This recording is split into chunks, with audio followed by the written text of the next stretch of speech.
Welcome back, y'all, and happy Thursday. We have several things to cover in today's video. Number one, we're going to be talking some football recruiting for our Tennessee Volunteers. We're going to talk about our basketball team, our baseball team, and we have to circle back because in yesterday's video, I realized we didn't talk about our front seven on defense. So for those of y'all that would like to see that, we will be doing it at the end of this video. As always, please do make sure to like and subscribe to the channel. All right, we're going to start with our visitors from this week's spring practice that we haven't talked about yet. And the first five will be from yesterday's practice, and then that last one, that's going to be actually be from Monday. So starting off with 2026 four-star defensive end Luke Waffle. He's from New Jersey, and I didn't really get any notes off of how his visit went with Tennessee. But what I can tell you is that right now Tennessee is going to be fighting against Penn State, Ohio State, North Carolina. I actually saw a picture with him and Coach Belichick on X not too long ago, Oklahoma and Nebraska. So we still have plenty of competition, but he's a really good player. You know, he's versatile. See him on offense, running the football, and it's crazy to see a guy that's like 6'5", 6'6", playing a running back, but he's just a really good athlete. So we'll see how things go with him. Next is five-star interior offensive lineman from Richmond, Virginia, Darius Gray, and he's actually a four-star right now with On3, but he's within that top 32. He's actually ranked as the number 31 overall player. So the top 32 players end up being five stars. I don't know why they roll this stuff out late for some of these guys, but either way, just unless his rating changes, and he drops down, he's going to end up as a five-star guy. And I can tell that he really likes Tennessee. He's always, saying great things about Tennessee. He's visited us several times, and it sounds like his visit did go well. Right now, we are going to be fighting against, I think Michigan's probably our toughest competition, but LSU, Clemson, and also South Carolina. The third player is going to be Keyshawn Elerzer, and I hope that I'm saying his last name right, but he's a three-star edge, and he's from Raleigh, North Carolina, and he's a 6'6" guy. I don't know when the last time is that Tennessee had a 6'6" edge player, but he's listed as a three-star. I think he's more of a four-star, maybe even five-star.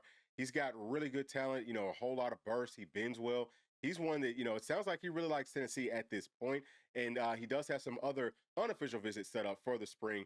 So he's got Florida State. That's going to be March the 19th through the 20th. He has Syracuse March the 28th to the 29th. And then he has Penn State that's going to be on the 17th to the 18th. As far as his official visits that he has set up, he has Ohio State and Penn State. And he said that after this unofficial visit yesterday with our Volunteers, that Tennessee could possibly get an OV. I think that that's coming hopefully here pretty soon. He will come out and say, hey, I will be officially visiting Tennessee. And he's a guy that the staff really likes because they rolled out the red carpet for him. That's his words, not mine. So, I'm hoping that things will continue to trend in the right direction for Keyshawn. Next player is Corey Barber. He's a four-star wide receiver from Alabama, and I love his film. I mean, he just looks absolutely tremendous. He's an NFL wide receiver for sure. I have no idea why he's only rated as a four-star, but it sounds like his visit also went very well, and he did actually set up an official visit on June the 13th. So we're going to keep a very close eye out on that one and hope that it can continue to trend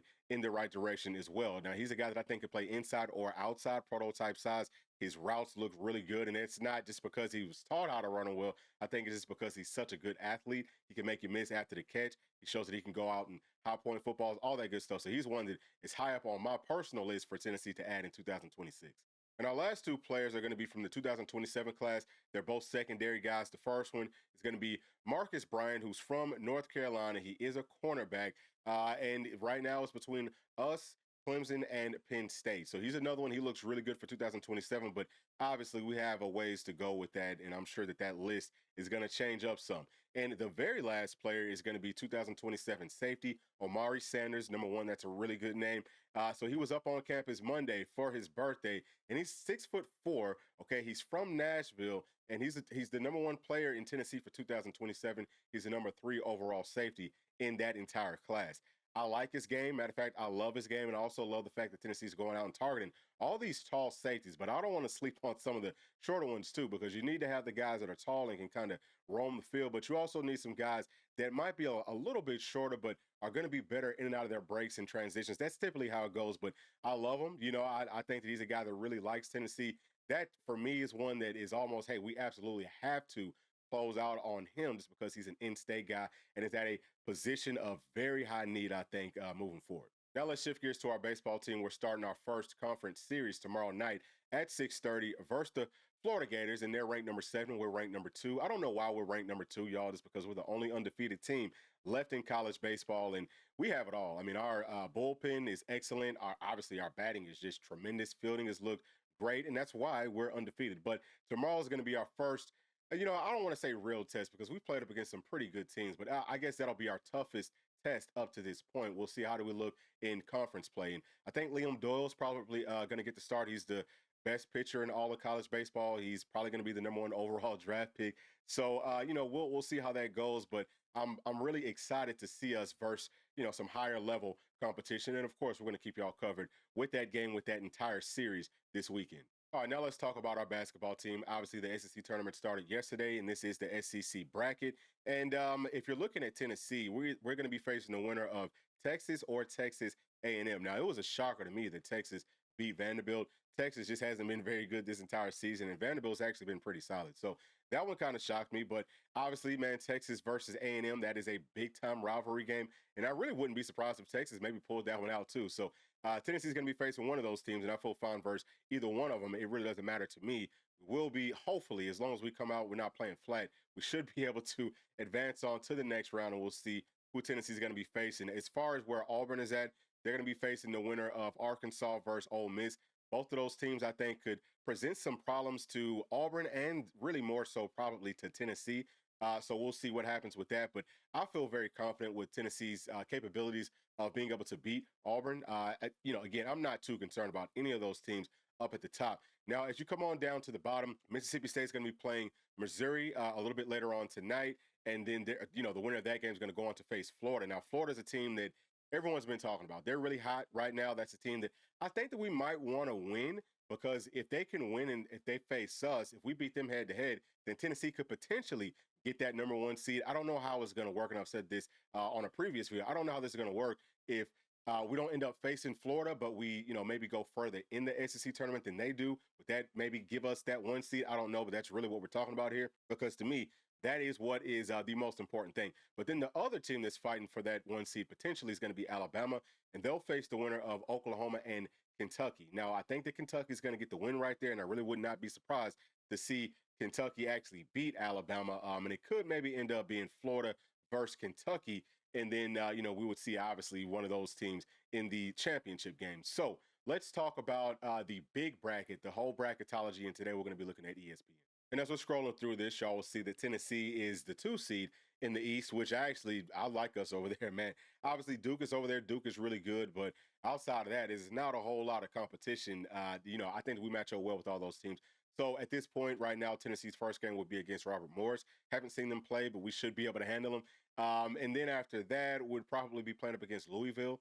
I've seen them play. They're not all that. I think that Michigan, they've got some things that could maybe present some problems to Tennessee. They've got a really good big man. I think he's like 7'4", 7'5". But it's not the same, it's not the same Tennessee team as we had last year, because I think we've got guys that are more so dogs down inside of that paint area. So I feel fine with that matchup as well. Obviously, Vanderbilt, that could be a pretty tough matchup for us. We lost against them earlier this year.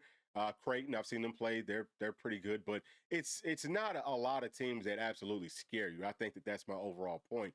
Now, could Duke maybe fall early on? I mean, that would be huge, right? Like if Duke, maybe loses in the first or second round, then yeah, I mean, you love your chances of making it to a Final Four from that side of it. And y'all could see where Auburn is at, who all's in the South. But let's come on down to the West and let's talk about Florida with that 1 seed, because I think that Tennessee could potentially, obviously, get that 1 seed. Now, will we stay out west? I don't know. There could maybe be a situation where if Tennessee gets the 1 seed, that we could move to the Midwest and maybe Houston moves to the West. I mean, a lot of different things could happen, I guess. I don't really know how all that stuff works, but I'm just kind of, speculating that that's maybe how things could play out. But either way, looking at the West, I don't see a whole lot of teams. Well, UConn's good.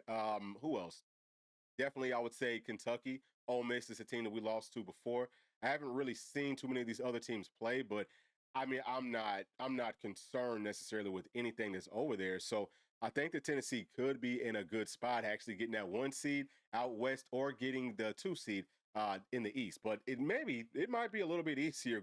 No, I'm gonna say that it's easier getting the 2 seed in the East, because UConn and Kentucky, those are 2 really tough teams. So as far as if we went to the Midwest, who all did they have over there? Alabama. Alabama's good, obviously. I mean, that's pretty much it. I mean, I don't see any other teams over here. Oh, you know what? I would say that St. John's They look good. I talked about them last time.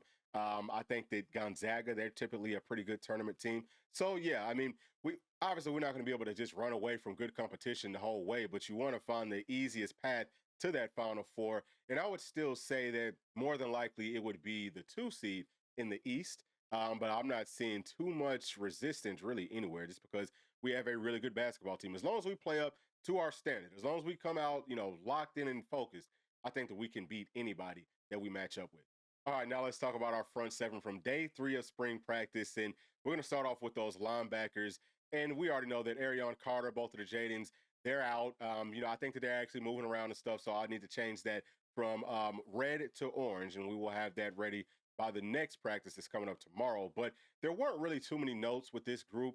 Obviously, we got to kind of blitz versus those running backs. And there were no notes saying, hey, this player won, this player lost. But I did think that Jordan Burns looked pretty good. Now, he went up against Hunter Barnes, and I think that Hunter Barnes won that rep. Hunter Barnes is a walk-on running back.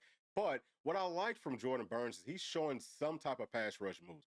I haven't seen that from my linebackers blitzing in a while. It's like they just kind of like run through their gap, and if someone's there, then they're going to get blocked. They don't do a whole lot of trying to shed, trying to show a little bit of wiggle and get to the quarterback. We need to do a whole lot more of that, and I've touched on that several times. But I love this group, man. I think that they're really deep from top to bottom. We talked about that in yesterday's stream. So, we'll see how things kind of play out. Ben Bolton, he's a guy as another walk-on that we need to watch out for him. He's got good size. We actually highlighted him at the end of last season. He looked good out there moving around.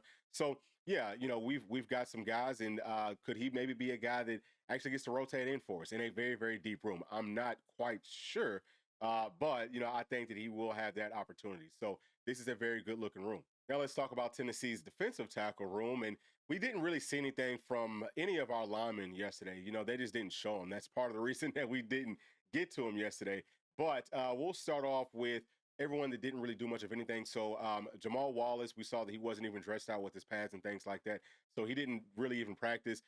We also know that Marion Dye hasn't really done much over the course of this spring, and he's a guy that's probably going to start off at strong side end, but I like him playing at tackle. He's very versatile. I also like him playing at Leo. So needless to say, P and I have been very anxious and just waiting to see him go to work out there, but we have to wait a little bit longer. Hopefully he can come back maybe towards the end of spring camp. Then we have David Hobbs. He's another one. I don't think that he's done anything throughout spring. I don't know if he's expected to, but he's probably going to be the second string 3 technique right there behind Bryson Eason, and he's really good. I mean, obviously he was a 5-star coming out of high school. Then we also have Nathan Robinson, who I think has looked really good. Now I have him as potentially the number 2, like 1 technique or 0 technique, right behind Jackson Moyes. So that's about how that looks, but I haven't really even seen too much of any of these guys. And also, I want to kind of talk about Ethan Utley. He's a guy that I think he's got a very high ceiling, but he lost some weight. So I don't remember if he came in at 270 and lost 20 pounds because he was sick, or if he came in at 290 and he lost 20 pounds and got down to 270. Again, that was all just because he was sick. But he's a guy that's going to have to get up to at least 285 if he wants to play this season at Tennessee, because he's going to be, I think, a tackle. Now, he does have a little bit of an upside to play some strong side in for you, but really, I think that his highest ceiling is going to be at tackle. And, Campbell, he's a guy that we've seen run around out there. I think he's looked really good. He's got good size. He's probably going to have to continue to gain some weight. I would say before the season starts. Now, he's at 282, and it sounds like his playing size is going to be at about 280. Maybe that's what the coaches told him. But I would think that, dude, if you can get him up to 290, that's a much better look, because he's a guy that is going to be really good playing at that 3 technique. And, he's probably going to be like the 3rd guy just because we have so much depth at that spot. And that's a good problem for Tennessee to have. So while I haven't seen too much of these guys, we know, based off of what we've seen from last year, that this room is going to be, I think that we're going to be fine. I don't think that we need to go out and add any bodies. As long as some of these younger players can step up and continue to show, now that those pads came on, that they can hold up, versus SEC competition. Next, let's talk about Tennessee's strong side defensive ends. And Jaden Lofton, he's a guy that I don't think is going to do much at all this spring. He's been doing a whole lot of like rehab work. But hopefully, like we said with those other players, we can see him towards the end of spring, because any rep that these guys can get, even if it's only 1 day of practice, it is so valuable, especially with those freshmen. So looking forward to that. He's going to be really, really good. I'm telling you that right now. He's going to be really good for Tennessee. We already talked about Marion Dye, but outside of that, this is a great looking room. There's just a whole lot of talent. I want to see Kellen Lindstrom add some weight. And all these guys, man, whether they need to add some weight or, maybe need to trim up some of the fat, whatever they need to do from spring all the way through the summer, that's when we'll see the biggest transformations with these players. Okay. And then all the way through summer, heading up to the start, like heading up to kickoff. I mean, just, how they play and things like that. That's where they're really going to get polished. So, this is basically spring, their sizes, how they're playing, all that. This is Tennessee's floor. So just keep that in mind whenever we're talking about all these players. I'm looking towards how much better will they get by the start of the season. And I just think that this room is really, really deep. We can rotate, shoot 5 or 6 deep and really not miss a daggum beat. So, I'm excited to see these guys go to work. Again, that's another room that we just didn't have any clips from in our practice yesterday. All right, we're going to wrap this thing up with our Leos. And as y'all can see, and we talked about it yesterday, there's several people that are banged up that aren't going to be going through spring practice, or at least, they've been held out here and there, whatever. But I also want to make sure that I say this for everybody. Whenever I have players listed as injured or, they didn't really go through practice, understand this is spring football, okay? Like, you're going to hold guys out for anything. If something is a little bit tweaked, they're not going to practice, because spring camp is more about just, getting in some reps, trying people out at different spots. It's not a huge deal. The fall camp is where you want everyone to be able to go at. And you're still going to, if it's like a key player, if they're a little bit banged up, you're going to hold them out because you need them for the season. Everyone that we're talking about, they're all going to be playing, at least at this point, they will be playing in the fall. Almost everybody, I think, except for Jamar McCoy, maybe even Jordan Thomas. I'm not quite sure what's going on there, but I think everyone else will be ready by week 1. So this team is not, it's not any more injured than any other team. This is very normal. This is football, okay? This is a game where people will get injured, people will get hurt. It's not the end of the world. So let's not freak out seeing all these names. But yes, there are a lot of names. We only had, it looks like 2 guys that were fully healthy that actually got to go throughout all of practice yesterday inside of this room. But this room is very deep. And, it's not going to have, I don't think, any drop off from last season. As a matter of fact, if you're talking about depth, it's even deeper than last season's room was. And I can maybe echo those same sentiments for every other spot within Tennessee's front 7, maybe outside of tackle. And we're just not sure there yet, because we could have some young guys that step up. And if they step up, then that room could also be even deeper than it was last season. So the one thing that Tennessee will never be lacking for, or at least hopefully fingers crossed, I don't think for the next probably 3 to 4 seasons, we're not going to be lacking for talent up front with our defense. So wanted to point that out. And also, I do want to kind of get to a question that was asked yesterday about what players do I feel the most confident will, be really good for us as true freshmen on our front. And I'm going to go out and say that Marion Dye, I haven't seen him play in college just yet, but I know that he's going to be really good. We already talked about Campbell. He's going to be really good. I think that Charles House, he's going to have to play some. I think that Ethan Utley, once he gets his weight kind of gained back, he's going to be really good too. Jaden Lofton, once he comes off of his injury, listen, all of them, they're all going to be good, okay? They are all going to be very, very good. But just as far as who I think is going to probably play the most, I would say Marion Dye, again, pending him getting healthy. And then I would say Isaiah Campbell and probably Charles House. Charles House, he has a chance to work into that I'm not going to say 2 deep. He has a chance to work into that 3 deep, playing at that 1 technique or at that 0 technique. So those are the guys, and that's it for this video. Those are my thoughts. Please share yours with me down in the comment section. And as always, please do make sure to like and subscribe to the channel. We'll see you on the next one. Thanks. Peace.